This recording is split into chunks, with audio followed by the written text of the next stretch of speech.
Moi moi les babes, j'espère que vous allez bien, bienvenue dans cette nouvelle vidéo. Ça fait super longtemps que je vous ai pas montré tout ce que j'ai acheté. Et en fait j'ai regardé, je vous ai pas fait de book haul depuis février. Et franchement, mars-avril, gros mois. Et encore, j'ai pas tout reçu d'avril. Mais je me suis dit que vu qu'on était à 26 livres, je crois, il était temps de déjà vous faire un gros update book haul et qu'ensuite je vous ferai une autre partie quand je recevrai d'autres livres. De toute façon, je ne fais qu'acheter, donc vous aurez d'autres book hauls, y a pas de souci. Avant de commencer cette vidéo, je vais vous demander de vous abonner, faire sonner la cloche pour être au courant de toutes les vidéos que je sors, liker la vidéo et puis mettre un commentaire si l'envie vous prend. En tout cas, si vous aimez tout ce qui est livresque et un peu des vlogs où je raconte ma life, clairement, abonnez-vous à cette chaîne et allez vous abonner aussi à mon compte Instagram où je raconte ma life mais de A à Z et franchement les gens ont l'air d'apprécier. Pourtant je fais pas grand chose de ma vie, je vous jure. J'ai fait un salon, j'ai fait deux salons. Attendez. J'ai fait deux salons en fait pendant ces 2 mois-ci. Bon le truc c'est qu'il y en a un, j'ai acheté 2 livres donc c'est rien. Par contre l'autre, j'ai acheté pas mal de livres et on va commencer d'ailleurs par les livres que j'ai achetés à ce salon. Je vous avais fait un petit book haul sur Instagram. J'avais fait un petit post, enfin c'était pas vraiment un book haul mais de toute façon je vous fais toujours les book hauls en story. Donc si vous me suivez sur Instagram qui est Reading Reel, vous savez déjà tout ce que j'ai acheté depuis qu'on ne s'est plus vu en face cam. Sur YouTube, je vais vous montrer la pile. Rien que... Franchement, attendez, il faut que je me lève. Elle est quand même conséquente. J'ai clairement lu un seul livre de, de cette pile. Ça promet. Hein. C'est un salon de la romance qui avait lieu dans le nord de la France à Orchy. Le tout premier que j'ai lu, enfin le seul d'ailleurs que j'ai lu, c'est Moonlight Shadows de Charm LC. Donc c'est un auto-édité. Enfin c'est une autrice auto-éditée. Sa couverture est trop belle. Mais celle-là, c'est la moins belle de toutes. Et là, elle vient de faire la reveal du tome 4 qui est magnifique.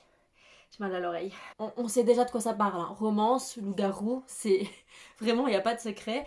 C'est vraiment l'histoire de quelqu'un en fait qui a des pouvoirs mais qui n'arrive pas à les contrôler et qui se dit ok j'habite en ville, si je vais dans la petite bourgade où ma grand-mère vit où il se passe rien, je risque pas de blesser quelqu'un parce qu'il se passe rien. Sauf que il y a une petite meute de loups-garous et donc en fait ça va être un peu compliqué et elle va être obligée de travailler ses pouvoirs. Et bah là-dedans il y a une romance forcément. Je vous fais un petit update en même temps. C'est très Twilight, très fanfiction. Moi j'adore. J'ai beaucoup aimé, même s'il y avait quelques incohérences dans l'histoire, mais de façon générale j'ai aimé et je vais clairement lire la suite, c'est sûr. Surtout pour la beauté des livres, je vous avoue, parce qu'ils sont magnifiques. Deuxième livre de ce salon, c'est Witch Wolf de Laurence Chevalier, que j'ai des notes, hein, parce que alors il y a tellement de livres que retenir tous les résumés. Alors Witch Wolf, c'est l'histoire de 3 sorcières qui vont commencer à être traquées parce qu'elles sont témoins d'un événement dont elles n'étaient pas censées être témoins, et donc elles vont se mêler aux loups. Sauf que dans leur monde, il y a les sorcières, les loups et les vampires, et c'est 3 races qui normalement ne se mélangent pas. Donc le fait qu'elles se cachent dans les loups, c'est pas terrible. Et donc on va voir un peu ce qui va se passer, si elles vont avoir des problèmes, pourquoi elles sont traquées, donc quel est ce fameux événement auquel elles ont assisté. Je n'en sais pas plus, mais ça a l'air très bien. Il y a quand même pas mal de bonnes critiques. Donc, auto-édité aussi celle-ci. Et en fait, c'est l'autrice de la saga Native qui apparemment a un succès fou sur Amazon. Donc, j'en déduis que cette saga va être chouette aussi. J'espère. Nous avons ensuite de Lil Evans qui, vous savez, j'aime beaucoup Lil Evans de base. Et là, j'ai acheté Brutal. Brutal, c'est l'histoire d'Ash et de Isla. Ash, il arrive tout doucement à la fin de sa peine de prison. Et il se dit ok bah nickel, la vie reprend et il doit, tout doit rouler comme sur des roulettes s'il veut pas avoir de problème pour sortir de prison. Isla, c'est la nouvelle bibliothécaire qui va être mutée au pénitencier où Ash se trouve et elle va devenir un peu la cible des criminels de la prison. Ils vont un peu la faire chier et tout et elle a de la chance parce qu'elle va être sous la protection de Ash. Ash va avoir de l'empathie pour elle et il va se dire il faut que je la protège de tous ces gros cons qui sont dans la prison. Et on le sait, hein, je pense qu'il y aura de la romance. J'espère que c'est pas de la dark romance non plus, parce que je suis moins fan de ça, mais par contre, j'avais pas vu, c'est écrit minuscule. Genre vraiment, c'est écrit tout petit. Ah ouais, je mets du temps à lire celui-là. Mais il a l'air trop cool. Juste bon, c'est vrai que moi je suis pas fan des couvertures avec des mecs à moitié à poil. Enfin, tu peux pas lire ça en public. Enfin, il y en a qui assument, moi j'assume pas du tout. Et je trouve, je trouve que maintenant, c'est un peu dépassé. Ah, mes chats courent. Je trouve que maintenant c'est un peu dépassé, on devrait passer à autre chose quoi. Oh oh oh, les deux là. Dans le même registre, toujours, et en même temps c'est chez Addictive. Donc on le sait, Addictive ils aiment les hommes torse-poil. C'est Scottish Bastard de Anaka Anderson. C'est Dawn qui épouse son ami Fergus, sauf que Fergus il a 66 ans de plus que Dawn. Le petit-fils de Fergus s'appelle Queen et c'est le pire ennemi de Dawn. Il l'aime vraiment pas et en plus il voit plutôt leur union avec son grand-père d'un mauvais œil. Et donc il va faire en sorte de protéger sa famille de cette petite profiteuse ou michto, on pourrait dire. Sauf que les sentiments vont se mêler et ça j'ai trop hâte. Genre je me dis comment on passe de j'épouse le grand-père à je ken le petit-fils. Parce qu'on sait que ça va finir comme ça, on le sait. Ça m'intrigue, ça m'intrigue. Quatrième livre acheté, là j'ai plutôt acheté la librairie qui était présente. J'ai acheté Eleanor Grey parce que purée, j'en entends parler depuis le début que je suis sur Booksta, j'en peux plus et il faut que je le lise du coup. Donc Eleanor Grey tombe amoureux au lycée, tout simplement, petit lycéen, ils sont amoureux. La vie les sépare quand ils ont 17 et 18 ans, ils perdent un peu contact et 10 ans plus tard, Eleanor en fait elle se retrouve à devenir la babysitter des enfants de Grey. Sans le savoir, hein, ils s'en rendent compte après et elle est très perturbée parce que Grey a hyper changé, c'est plus du tout l'homme avenant, sympathique d'avant, il est plutôt froid, un peu austère, pas des masses aimables quoi. Qu'est-il arrivé à Grey? Vont-ils se retrouver? I don't know, bitch. Toujours dans le stand de la librairie, j'ai pris le tome 1 de Briar de Elle Kennedy. Ah oui, j'avais pas dit, du coup c'est Brittany C. Cherry et Eleanor Grey. Et là, Briar c'est Elle Kennedy. Alors Elle Kennedy, elle est hyper connue pour la saga Off Campus, que je n'ai pas lu non plus, mais que j'aimerais bien, parce qu'il paraît que c'est encore mieux que Campus Driver. Et j'ai acheté Campus Driver, mais du coup je vais aussi acheter Off Campus, vous comprenez? Pourquoi, quand je filme, je ressens toujours le besoin de parler hyper vite. C'est insupportable, je suis désolée, du coup je suis tout le temps essoufflée. C'est l'histoire de Summer qui, à l'université, se sent un peu attirée par Colin. Colin qui est vraiment à l'opposé de son genre de mec habituellement. Elle est là, genre, je comprends pas pourquoi je suis attirée par ce mec. Vraiment, rien à voir avec ce que j'aime. Sauf que ce Colin, il est très ami avec le frère de Summer. Et en plus, c'est son colocataire. Et devinez qui vient d'emménager avec eux? Summer. Donc on est sur un trope... brothers best friend, roommates.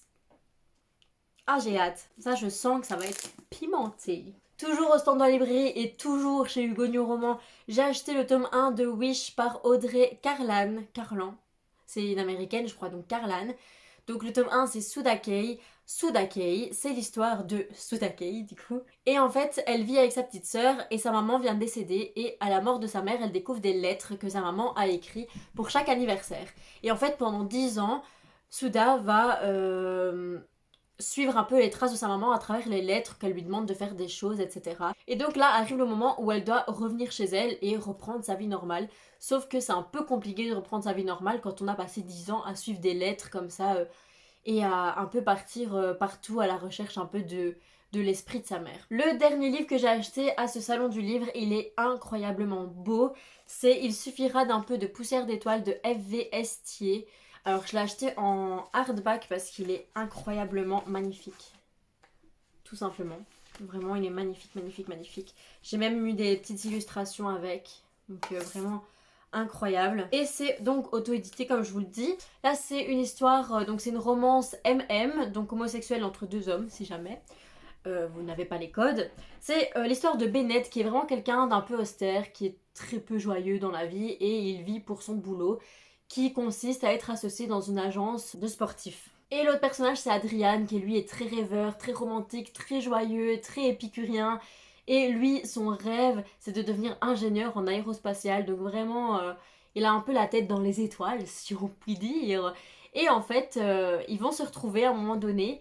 Et Adrian va se mettre en tête de rendre le sourire à Bennett. J'avoue que c'est pas l'histoire qui me tente le plus. Je l'ai plus acheté pour l'objet livre, qui est incroyablement beau, mais incroyablement lourd aussi, que pour l'histoire. Mais j'ai pas été voir les critiques, faudrait que j'aille les voir. En tout cas, ça a quand même leur memes, donc ça va. On part complètement de ce salon du livre. Là, c'est des choses que j'ai achetées en librairie. Oui, oui, oui. dépenser mes sous encore et encore. J'ai acheté le tome 2 et le tome 3 d'Heartstopper. J'ai lu le tome 2 pour l'instant que j'ai bien aimé. Mais j'avoue que c'est vrai que tout le monde en fait un truc de fou Heartstopper. Alors c'est mignon, c'est vraiment agréable à lire, c'est chouette, j'ai envie de tous les lire. Hein. Je dis pas que c'est un mauvais livre. Mais je trouve qu'il est un peu overrated quand même. C'est un peu cucul la praline quoi. Faut pas déconner, hein. Je pense pas que quand on est ado, on est forcément cucu. Mais bon, on est peut-être un peu plus qu'adulte, ça oui, mais je pense pas quand même à ce point-là.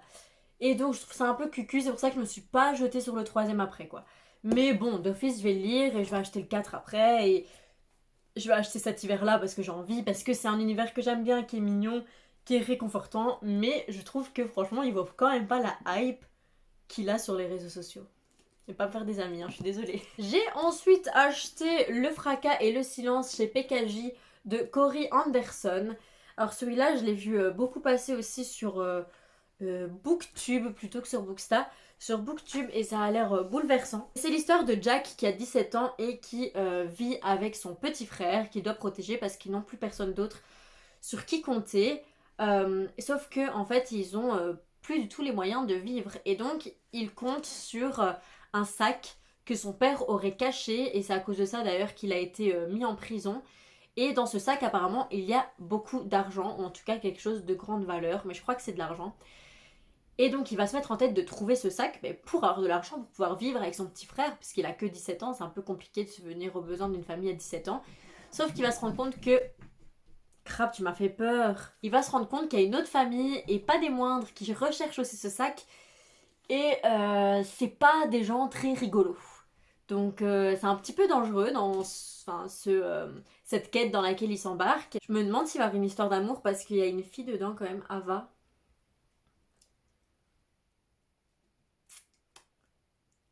Je sais pas. Mais en tout cas, il coûtait quand même 18,90€. Donc je trouve ça cher pour un bête grand format, non? J'ai ensuite acheté Campus Drivers. Oui, oui, oui, oui. Donc Campus Drivers de 16 Quill chez Hugo Nous Roman. J'ai pris le premier tome qui est super mad. Le pitch, c'est Lane et ses meilleurs amis qui ont lancé une application qui s'appelle Campus Drivers et le but, c'est de faire le taxi pour les étudiants du campus avec des voitures de collection. Et ça plaît aux gens et particulièrement aux jeunes filles. Et en fait, ils utilisent un petit peu cette application pour tchatcher de la meuf à crapuler dans sa litière. Donc, je disais, les filles vraiment en sont ben voilà, Cubi. Les filles en sont folles et d'office, il va y avoir des histoires d'amour à chaque tome sur des personnages différents. Et je trouve le principe marrant. De ce que je vois sur les TikTok et tout, ça a l'air des gens un peu drôles. C'est pas que. Enfin, si, c'est basé sur la romance, mais ça a l'air un peu comique. Donc ça a l'air sympa. Et vu que c'est quand même une petite brique, hein, on va pas se mentir, ça a presque 500 pages. Bah, j'espère que c'est vraiment drôle, que je vais me bidonner, je l'espère. Next book is a what the fuck book. C'est Félicratie, publié chez Sarbacane et c'est par H Lenoir. Bon, j'avoue, il est méga beau. Vraiment, il est genre méga beau. Je trouve que l'effet brillant et tout est magnifique. Le petit chat. Et il a été recommandé par Chloé de la chaîne Les Lectures de Chloé, c'est possible. Et Céline de Couler comme l'encre sur Booksta, pardon, ça a été un coup de cœur pour elle deux. Et donc je me dis, à mon avis, ça doit être bien, ça doit être drôle. Le pitch, c'est simple. Les extraterrestres ont pris le contrôle de la Terre et leur seul point faible, c'est les poils de chat. C'est pourquoi 3 humains vont commencer à élaborer un plan. Oh, crapule, ça va? Elle me reste 3 heures dans sa litière. Je sais plus où j'en étais. Oui, mais donc il y a 3 humains qui vont commencer à élaborer un plan. Et alors ils vont faire passer en douce des chats dans les égouts de la ville de Paris pour pouvoir neutraliser les extraterrestres avec ces chats. Ça a l'air what the fuck totalement, mais ça a l'air trop drôle. Donc juste méga hâte de lire. Et Cubi qui mange ses croquettes. On est vraiment bien entourés ici. Hein. Ensuite, je dis trop ensuite, je suis désolée. En mars, j'ai aussi été à la séance de dédicace de Joël Dicker chez la librairie Molière à Charleroi et j'ai donc acheté celui que je n'avais pas encore en poche, l'énigme 622, qui est dédicacé. Attendez, je voulais vous le montrer. Alors, et bon, après, c'est pas une dédicace très personnalisée parce qu'on était genre 200 personnes. Donc, pour Marine, amitié, Joël Dicker. Voilà, et j'ai le même sur l'autre. Donc, énigme 622, ce qui change par rapport au Joël Dicker habituel, c'est que ça se passe en Suisse, dans les Alpes suisses, et ça c'est rare parce que c'est souvent aux États-Unis. Et c'est l'histoire, c'est du Joël Dicker. Donc en gros, il y a un meurtre dans un hôtel qui s'appelle le Palace César, je crois. Pas du tout. Qui s'appelle le Palace du Verbier. Et l'enquête n'aboutit à rien. Et des années plus tard, un écrivain va passer ses vacances dans cet hôtel et il va se retrouver embarqué dans cette histoire de meurtre. Et il va lui-même, du coup, enquêter sur ce meurtre. Et on se doute bien qu'il va le résoudre. Et on verra bien ce qu'il en sort. Toujours pour cette dédicace, c'était pour son nouveau livre, forcément, qui est l'affaire Alaska Sanders, qui est la suite de l'affaire Harry Kéber. Enfin, la suite, on se comprend, c'est avec les mêmes personnages parce qu'il y a le sergent Gallagher Wood. Ouais, c'est ça. Et l'écrivain Marcus Goldman. Mais c'est pas une suite d'Harry Kéber, c'est juste que c'est avec les mêmes personnages. Du coup, là, le meurtre se passe en avril 1992. C'est Alaska Sanders qui est retrouvée au bord d'un lac, il me semble. Et Galaoud, il arrête des gens, il règle son affaire, tout va bien. Sauf que des années plus tard, je ne sais plus c'est combien de temps, 11 ans. 11 ans plus tard, il reçoit une lettre anonyme qui apparemment lui dit qu'il s'est trompé de coupable. Donc là, il se sent bien embêté quand même, ça veut dire qu'il a arrêté des gens, ou en tout cas qu'il s'est planté dans son enquête. Et il doit rouvrir l'enquête, il va faire appel à Marcus Goldman pour résoudre cette enquête avec lui. J'ai acheté en avril cette fois, je crois que c'était en avril. Oui. J'ai acheté Galant de V. Schwab chez Lumen que j'ai terminé il y a quelques jours. Et pour vous faire vite fait un update, j'ai bien aimé, écriture fluide, personnage très sympa, très attachant, j'ai versé ma petite larme. Par contre, histoire pas terminée. C'est-à-dire que s'il n'y a pas de tome 2, je comprends pas. Il manque clairement des éléments dans cette histoire, c'était pas... Ouais, il manque des choses. Moi, j'ai pas été transportée de fou, mais c'était une bonne lecture. J'espère juste qu'il y a un tome 2 pour plus d'explications, parce que là, je reste un petit peu sur ma faim. Les chats! Pour faire pleurer dans les chaumières, j'ai acheté... Vous êtes sur le portable de Sam. Paraît-il que on ne peut pas en sortir indemne. C'est l'histoire de Sam et Julie qui sont extrêmement amoureux, ces deux adolescents. Sauf que Sam va décéder dans un tragique accident de voiture alors que les deux venaient de se disputer au téléphone, donc c'est horrible. Franchement, perdre quelqu'un alors que tu viens de te disputer avec, c'est horrible, ça doit être atroce. Les derniers trucs que tu lui dis, ah non, quel enfer. Et Julie, détresse absolue, forcément. Elle vient de perdre l'être le plus cher à son cœur, qu'elle aimait de tout son cœur. Elle se dit, oula, j'ai sifflé. Elle se dit, je vais appeler son téléphone juste pour avoir le répondeur, pour entendre sa voix, juste un peu de réconfort. Sauf qu'en fait, c'est quelqu'un qui va décrocher. Et ce quelqu'un, c'est Sam. C'est la voix de Sam. C'est un Sam vivant qui décroche. Et c'est bizarre. À voir, je ne sais pas trop comment ça se déroule, à voir. Au salon du livre de Bondu, j'ai acheté 2 livres seulement. Le premier, c'est Flirting with 40 chez Hugo Roman, toujours par K. Bromberg. C'est l'histoire de... J'ai oublié son nom. Blakely, je crois que c'est ça. Ouais. De Blakely qui a 39 ans, qui approche tout doucement la quarantaine et qui vient de divorcer. Et du coup, elle va devoir se remettre au dating petit à petit parce que elle aimerait bien avoir quelqu'un dans sa vie quand même. Elle a divorcé, voilà. Et elle va rencontrer Slade Anderson, qui est un magnifique jeune chirurgien. Et elle se dit, ok, il va me briser le cœur, c'est sûr. Lui, il est trop beau pour être vrai. Mais go, je prends le risque. C'est parti. Mais peut-être qu'en fait, Slade est quelqu'un de bien. À suivre. Toujours au salon du livre de Bondu, j'ai acheté un Morgane Moncomble et c'est En équilibre. C'est l'histoire de Lara et Amelia qui sont sœurs jumelles et vivent avec leurs parents à New York et elles sont toutes les deux hyper passionnées de cirque. Elles font du cirque ensemble. Elles sont vraiment fusionnelles, elles sont H24 ensemble. Sauf que Lara, un truc qui la dérange un peu, c'est qu'elle est vue comme une personne grosse par rapport à sa sœur et elle le vit très mal. Ça lui donne beaucoup d'anxiété sociale, elle n'a pas du tout confiance en elle et donc le cirque, ça la stresse et tout, donc on voit son corps face à un public. Et il va y avoir une petite romance apparemment dedans. Mais ce que je trouve ça bien, c'est que c'est un livre dédié aux adolescents puisque c'est du young adulte vu que c'est chez New Way. Donc il n'y a pas de scène de sexe, etc. Vous pouvez l'offrir à vos enfants ou vos nièces, cousins, cousines, il n'y a pas de souci.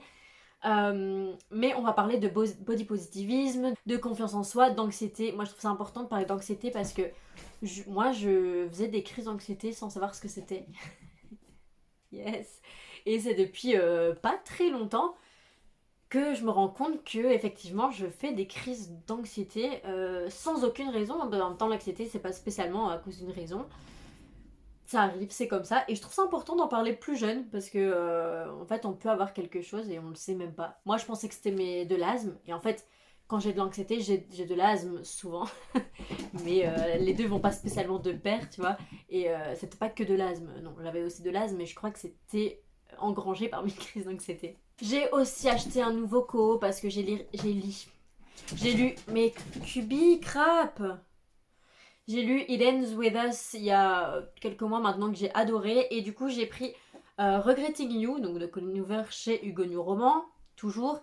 C'est l'histoire de Morgan et sa fille Clara qui ont vraiment une relation très compliquée. Elles s'entendent pas, elles sont vraiment à l'opposé. Et le seul qui arrive à régler un peu les histoires entre eux et à apaiser les tensions, c'est le père de Clara et le mari de Morgan. Sauf que celui-ci malheureusement décède dans un accident un peu bizarre quand même.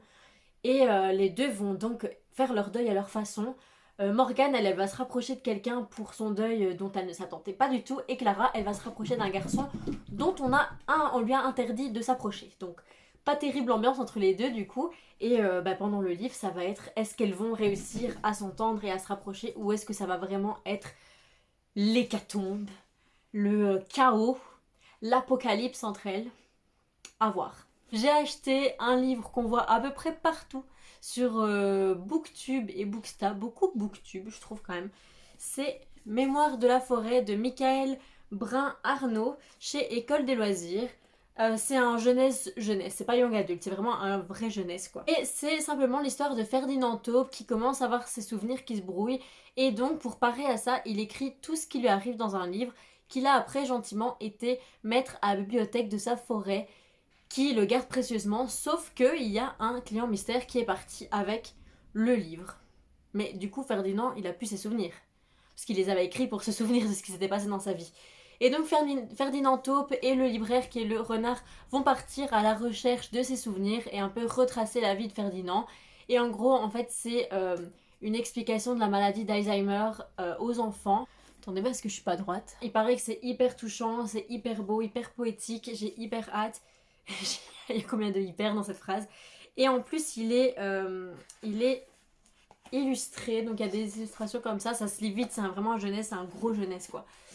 Donc voilà, les illustrations sont magnifiques. D'ailleurs, c'est illustré par Sanoé, je ne connais pas du tout, mais je vais vraiment aller me renseigner parce que je trouve ça incroyablement beau. Il y a un classique quand même dans ce. Il y a deux classiques même dans les livres que je vais vous présenter. Et le premier que je vais vous présenter, c'est Raison et Sentiment de Jane Austen. Je sais que beaucoup d'entre vous connaissent plutôt Orgueil et Préjugés de Jane Austen parce qu'il a été adapté en film. D'ailleurs, j'ai vu le film que j'adore.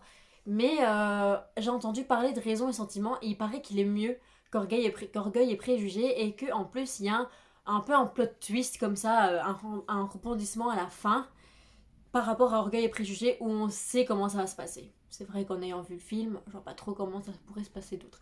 Je suis en train de regarder mon plafond qui est vraiment dans un sale état.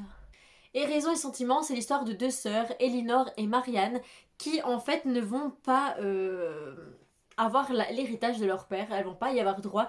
Et donc avec leur famille, elles se retrouvent un peu sans argent, sans le sou, comme on disait à l'époque. Et elles vont devoir quitter le Sussex pour aller mener une vie beaucoup plus modeste dans une autre ville, voire un village. Et elles vont devoir s'acclimater à ce changement de vie radical. Le truc c'est que ces deux sœurs, elles vont tomber amoureuses de leur nouveau voisin. Et c'est là qu'elles vont être tiraillées entre la raison et les sentiments. Et j'avoue que je sais pas pourquoi elles doivent être tiraillées, enfin je veux dire, elles pourraient tomber amoureuses de leur voisin, je vois pas le problème. Donc j'ai hâte de comprendre quel est le problème là-dedans. Et cette édition est méga belle, c'est chez Édition Hauteville. Il est... Et en fait ils ont fait tous les Jane Austen dans cette édition-là, c'est juste des couleurs différentes et j'avais envie de tous les acheter. Mais je vais commencer par Raison et Sentiment. Et en plus, c'est écrit petit, oui, certes, mais c'est pas un gros... Je dis ça... Non mais il a pas l'air gros. Et devinez, il y a combien de pages? Non mais je vous laisse le temps, devinez. On va faire de l'ASMR en attendant.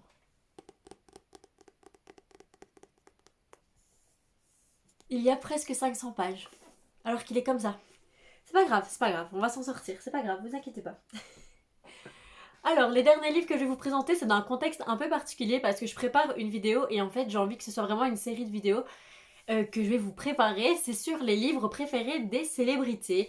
Et forcément, si vous me connaissez assez bien, je vais commencer par Taylor Swift, qui est quand même une grande littéraire enfin, elle lit beaucoup de classiques plutôt, donc pas du tout ce que je lis moi. Elle est vraiment plus dans le roman contemporain et le roman adulte. Vraiment, ce n'est pas du tout ma came. Donc je pense que je risque d'être un petit peu critique et pas trop aimer ses recommandations, mais on verra ça en vidéo plus tard. Mais du coup, les livres que j'ai là, entre les mains, c'est pour cette vidéo. Il y en a quand même pas mal. Après, il y en avait que je voulais lire, donc ça va, ça passe. Ah non, attendez, je me suis trompée. Le tout dernier n'a rien à voir avec cette vidéo. Il y a Jane Eyre de Charlotte Brontë, donc c'est un classique. Il est chez Livre de poche, celui-là, et c'est vraiment une très belle édition, comme vous pouvez voir, que j'ai eu d'occasion. Il est tout jaune. C'était quoi le principe de mettre des tranches jaunes quand même, ça c'est moche. Et c'est écrit hyper petit, alors que le truc fait 623 pages. Vraiment, va falloir que je m'accroche pour le lire, quoi. C'est l'histoire de Jane, forcément, vu que c'est le titre, qui est gouvernante, et elle tombe amoureuse du père des enfants, qui sont ses élèves, du coup, à qui elle enseigne, qui s'appelle Rochester. Sauf qu'elle va découvrir que la première femme de Rochester a en fait été enfermée genre dans un asile ou un hôpital, enfin genre pour folle, par Rochester. Alors que, si j'ai bien compris, elle est pas folle. Donc c'est Rochester qui est pas très très cool. Et voilà, donc on va voir ce que ça a comme impact sur Jane, qui est une jeune gouvernante et qui commence seulement sa vie amoureuse, et l'impact que ça va avoir sur leur relation à eux tous les deux. On a un roman beaucoup plus moderne qui est Conversation entre amis de Sally Rooney, c'est chez Point. Je l'ai pris en français, j'avoue que j'ai hésité longtemps à le prendre en anglais, parce qu'il paraît que l'écriture est super belle, mais flemme. Du coup, je l'ai pris en français. C'est l'histoire de Frances et Bobby qui sont étudiantes et poètes. Donc, elles récitent des poètes, en fait, des poèmes, pardon, dans les librairies, ce genre de choses. Et elles vont rencontrer, je ne sais plus son nom, Melissa et son mari Nick. Et ensemble, ils vont vraiment former un gros groupe d'amis. Ils vont vraiment parler de tout. Ils vont refaire le monde. Et en fait, ça va un peu, cette amitié va un peu avoir des tensions un peu bizarres. L'amitié va un peu se transformer en amour. Ça va être un peu spécial. Et je vous avoue que je suis pas sûre d'aimer, j'aime pas trop les trucs comme ça, un peu bizarres comme ça. Ça me brusque un petit peu. Mais si Taylor Swift dit que c'est bien, on va tester. Écoutez, toujours de Taylor Swift, et celui-là, il a l'air vraiment bien. C'est Rebecca de Daphné de Maurier, c'est ça, du Maurier, j'y arrive pas. Daphné du Maurier, c'est aussi chez Livre de poche, hein, parce que c'est un poche, tout simplement. C'est l'histoire de Rebecca, qui est la nouvelle femme de Maxime de Winter. Et l'ex-femme de Maxime de Winter, en fait, est décédée. Et Rebecca, dans ce manoir, elle a l'impression d'être tout le temps hantée par le souvenir de Rebecca. Alors, je ne pense pas, de ce que j'ai compris, c'est pas hantée dans le sens surnaturel, plus hantée par son souvenir, quoi, H24. Et elle va faire des découvertes assez surprenantes. Ça a l'air vraiment sympa. Franchement, l'histoire me tente vraiment. Très psychologique. Et en fait, ça a juste inspiré la chanson que je préfère de l'album Evermore, qui est Tolerate It. Et donc, j'ai vraiment hâte de le lire parce que cette musique est incroyablement belle. Il y a un plus récent, c'est Là où chantent les écrevisses. Alors, il y a un film qui va sortir dans pas très longtemps en anglais, donc je suppose qu'il va être adapté en français aussi. Attendez, je dois voter. C'est écrit par Delia Owens et c'est chez Point. C'est l'histoire de Kia qui en fait a été abandonnée. Kia en fait. Kia a été abandonnée à l'âge de 10 ans par sa famille. Et donc elle se retrouve un peu toute seule à vivre dans la nature, un peu SDF, dans le marais. Et c'est le jeune Tate, je sais pas comment ça se dit, qui va s'occuper d'elle, lui apprendre un peu à écrire, à lire, un peu les bases de la vie, entre guillemets. Sauf que Tate, il va devoir partir faire ses études et Kia va se retrouver toute seule. Et c'est là qu'un drame va arriver et Kia, elle va devoir se débrouiller dans la vie seule, sans Tate, enfin de ce que j'ai compris. Et on va un peu suivre tout ça. Franchement, j'ai pas trop compris de quoi ça parlait, mais il y a eu des prix et les critiques sont incroyables. Donc je pense que je vais aimer. C'est quand même un gros livre, c'est quand même 461 pages. Et c'est pas écrit grand, hein. Voilà, je sais pas si vous voyez, mais franchement, ça a l'air pas mal. C'est une ode à la nature, je crois, un peu. Ah ouais, un superbe hymne à la nature, c'est écrit. Le dernier livre recommandé par Taylor Swift que vous verrez donc dans un vlog, c'est de Sally Rooney et c'est Normal People. Alors celui-là, je voulais le lire depuis longtemps, donc ça tombe bien que c'est une recommandation. Et ça, je crois que je vais aimer quand même. C'est l'histoire de Connell, qui est vraiment le garçon le plus en vue du lycée, c'est le plus populaire, il est beau. Et c'est aussi l'histoire de Marianne, qui elle est vraiment la fille réservée, qui n'a pas vraiment d'amis, qui est un peu maladroite. Et sauf que le destin va faire qu'ils vont tomber amoureux. Tout se passe bien et un an plus tard, Marianne elle est au Trinity College à Dublin et elle se plaît trop bien, elle s'épanouit, elle adore, alors que Connell, lui, il a vraiment du mal à s'acclimater à la vie universitaire et c'est là qu'il va commencer à avoir des différences entre les deux personnages et que les doutes vont commencer à s'installer, les sentiments vont commencer à un peu vaciller. Et en fait, ben, moi je trouve que c'est quelque chose de très réaliste parce que le nombre de couples qui sont ensemble en secondaire et puis qui partent dans des universités différentes et qui évoluent différemment, c'est assez courant. Et donc j'ai hâte de voir comment elle a pu traiter ça. En plus, Sally Rooney, elle est jeune, elle a 30 ans, je crois. Donc, c'est pas comme si les études c'était loin derrière elle. Donc, peut-être qu'elle a vécu ça et ça peut être intéressant d'avoir un ressenti réel dans le livre. Et le tout dernier livre que je vais vous présenter, c'est un que j'avais dans ma wishlist dans cette vidéo depuis genre super longtemps. Et c'est Grace and Furry de Tracy Bangart chez Hachette Roman. Et il a l'air vraiment incroyable ce livre. J'en parle beaucoup plus en détail dans la vidéo wishlist, donc n'hésitez pas à aller la voir. Mais en gros, c'est l'histoire de Serena et sa sœur Nomi. Serena, elle a vraiment été élevée pour devenir une grâce plus tard. Et une grâce, en fait, c'est une personne qui pourrait être choisie par le prince héritier pour se marier. Et Nomi, elle a plus été élevée pour servir sa sœur quand elle sera princesse ou reine. Enfin, pour ne pas être séparée d'elle, mais elle n'est pas du tout élevée pour être grâce. Genre jamais. Sauf que le jour où ça arrive, où le choix doit être fait, le prince, il choisit Nomi et pas du tout Serena. Et Serena, elle se retrouve emprisonnée à cause d'un crime qu'elle n'a absolument pas commis. Et donc là, vraiment, rien ne se passe comme prévu. Nomi, elle est pas prête. Serena, qui est habituée au confort, au luxe, elle se retrouve en prison. Enfin, vraiment un truc de fou. Donc, pour pouvoir survivre, elles vont devoir un peu s'acclimater et s'adapter quand même. Et puis surtout, pour se retrouver ensemble, parce qu'elles veulent pas du tout être séparées, pour se retrouver, elles vont devoir prendre de gros risques dans le royaume. J'adore ce genre d'histoire. Rien qu'en l'expliquant, je suis là, j'ai envie de le lire. Et franchement, c'est quand même, c'est pas écrit petit, mais c'est pas écrit grand non plus. Et ça fait 376 pages. Donc livre normal, genre comme celui que j'ai lu Galant. Donc franchement ça va. C'est tout pour cette vidéo, j'espère qu'elle vous aura plu, j'espère que je vous ai donné envie de lire certains livres, parce que quand même sur 26 livres, voire 27, je ne sais plus, 27 je crois, j'espère quand même que certains vous tentent, parce qu'ils ont l'air incroyables, non? N'hésitez pas à me faire des retours en commentaire, moi je vous fais des gros bisous, à bientôt, ciao.